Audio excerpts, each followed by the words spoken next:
नमस्कार, मी प्रतीक्षा. DNA मराठीमध्ये आपलं स्वागत. येणाऱ्या निवडणुकीत मतबंदी करून दगाबाज सरकारचा पंचनामा करा, असे शिवसेना उभाटा पक्षप्रमुख उद्धव ठाकरे हे परभणी दौऱ्यावर असताना म्हणाले होते. त्यांच्या या वक्तव्याचा समाचार घेत शिवसेना प्रमुख उपमुख्यमंत्री एकनाथ शिंदे यांनी दगाबाज कोण आम्ही की तुम्ही, जनता ओळखते, असं प्रत्युत्तर उपमुख्यमंत्री एकनाथ शिंदे यांनी दिलं. आज जिंतूर रोडवरील महात्मा फुले महाविद्यालयाच्या मैदानावर शिवसेना कार्यकर्ता मेळावा, यावेळी उपमुख्यमंत्री एकनाथ शिंदे बोलत होते. या प्रसंगी व्यासपीठावर जिल्हाप्रमुख आनंद भरोसे, जिल्हाप्रमुख विशाल कदम, माजी खासदार सुरेश जाधव, माजी मंत्री जयप्रकाश मुंदडा, माजी आमदार हरिभाऊ लहाणे, ज्योती वाघमारे, सखुबाई लटपटे, राजू कापसे, युवासेना जिल्हाप्रमुख आप्पाराव वावरे, प्रवीण देशमुख, गीता सूर्यवंशी, भास्कर लंगोटे यांच्यासह शिवसेनेचे आजी माजी पदाधिकारी मोठ्या संख्येने उपस्थित होते. पुढे बोलताना उपमुख्यमंत्री एकनाथ शिंदे म्हणाले की शिवसेनेला काँग्रेसच्या दावणीला बांधण्याचं पाप तुम्ही केलं आणि शिवसेनेचा धनुष्यबाण गहाण ठेवला. विरोधक प्रत्येक गोष्टीवर राजकारण करत आहेत.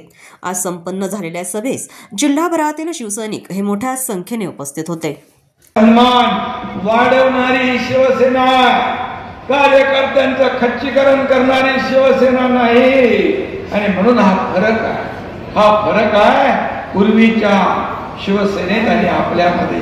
आता शिवसेनाने ती काही उभाटा झालेली आहे. आता म्हणून त्या उभाटातून बरेच लोक या ठिकाणी येतात. आणि म्हणून मी आपल्याला एवढंच सांगतो, या पेपर वाचला मी, त्याच्यात दिलंय शेतकऱ्यांनो दगाबाज सरकारचा पंचनामा करा.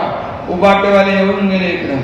अरे, जेव्हा तुम्ही मुख्यमंत्री होता तेव्हा कधी आलं नाही. आता मुख्यमंत्री नाही, आता सरकारला बदनाम करायला आता सगळ्या बांधा दिसायला लागले तुम्हाला. पण जेव्हा तुमच्या हातात होतं तेव्हा काय दिलं? आणि म्हणून दगाबाज कोण? सरकार, आम्ही का तुम्ही? हे जनता ओळखते. आणि म्हणून काँग्रेसच्या दावणीला शिवसेना बांधण्याचं पाप कुणी केलं? धनुष्यबाण गहाण टाकण्याचं पाप कुणी केलं? हे साऱ्या जगाला माहित आहे. प्रतिनिधी बालाजी कांबळे, DNA मराठी, परभणी.